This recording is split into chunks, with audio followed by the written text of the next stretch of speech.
Professor Ricardo, aí agora sim, né, fazendo ainda conexões com os aspectos da política internacional, a Europa parece estar menos preocupada com a Venezuela, em termos, mas está com o olho arrastado ali para essa excitação entre Israel e Irã. Quais os efeitos práticos dos próximos tempos com relação à efetiva entrada do Irã nessa peleja que, a priori, vai acontecer? Bom, primeiro, a minha leitura é que há uma polarização muito clara no Oriente Médio entre o Irã e Israel. E essa polarização, inevitavelmente, levará o mundo à guerra. Tá? Essa é a leitura que eu tenho. Quando que isso vai acontecer? Bom, eu não sei. Por que eu pondero essa dúvida? Pelo seguinte, primeiro, o Irã é um país que passou por um processo revolucionário em 1979, uma revolução islâmica, e que tem nos Estados Unidos e em Israel seus principais inimigos estratégicos. Mais ainda, o caso do Estado de Israel, porque o Estado de Israel está no seu continente. O Irã é um país que, nesse momento da Revolução, ele era relativamente isolado no Oriente Médio. Ele só tinha um aliado, que era a Síria. E ele ainda passou a lidar com o contexto de uma guerra muito dura contra o Iraque, uma guerra que durou entre 1980 e 1988. Só que, desde então, o poder do Irã só cresceu. O Irã tem a aliança da Síria, ele tem o Hezbollah no Líbano, ele tem milícias xiitas no Iraque, ele tem os Houthis no Iêmen e tem ainda o Hamas na Palestina.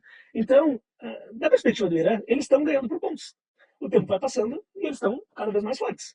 Eu gosto de fazer essa analogia com o boxe, inclusive, infelizmente, agora, né, nós perdemos, aqui a Bia perdeu para a irlandesa, mas a ideia é que o Irã, ele que não quer lutar, ele não busca um nocaute, ele quer lutar por pontos. Então ele está vendo que ele está crescendo cada vez mais. E Israel está percebendo isso também.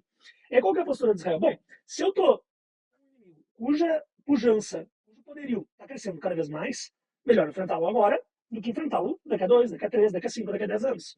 Só que, ao mesmo tempo, tem um paradoxo. Porque Israel sabe também que sozinho não vai dar conta do Irã. Então, Israel quer o apoio dos Estados Unidos. E o discurso que o Netanyahu fez no Congresso dos Estados Unidos, na minha avaliação, foi um pedido de carta branca. Porque aquilo ali foi um discurso em que ele praticamente declarou a guerra ao Irã e saiu do plenário com um apoio tácito, pelo menos, dos Estados Unidos. E eu acho muito, muito improvável que os Estados Unidos deixem o seu principal aliado sozinho nessa disputa. Então, realmente olho com muita preocupação de que essa guerra venha acontecer agora. E eu alerto isso, falo bastante sobre isso no meu canal também, que se essa guerra acontecer, vai ser o maior conflito militar desde a Segunda Guerra Mundial, porque envolveria todo o Oriente Médio, pelo menos todos os aliados do Irã mais Israel, ainda com a possibilidade de outros países. A Arábia Saudita, por exemplo, que é um país historicamente rival do Irã, mas que se aproximou levemente do Irã nos últimos anos.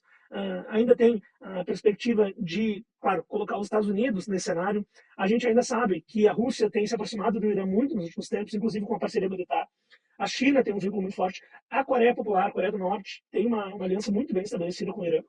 Inclusive, recentemente, em Pyongyang, vieram declarações de que Israel se cuide porque os norte-coreanos não vão deixar o seu grande aliado sozinho. E a Coreia do Norte tem não apenas armas nucleares, mas mísseis balísticos de longo alcance que poderiam atingir Israel. A gente sabe que Israel também tem armas nucleares, mas se os dois têm armas nucleares, é como se nenhum tivesse, né? Porque, né?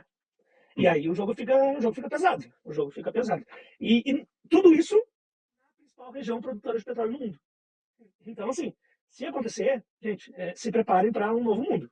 Sabe? É um cenário. Eu faço uma analogia com o que aconteceu antes da Primeira Guerra Mundial. Antes da Primeira Guerra Mundial, tinha vários países buscando suas alianças, tentando se solidificar, e estava muito claro aos olhos contemporâneos que a guerra aconteceria em determinado momento. Só não sabia quando. Até que, em determinado ponto, depois do atentado ao Franz Ferdinand, em Sarajevo, então os países foram à guerra.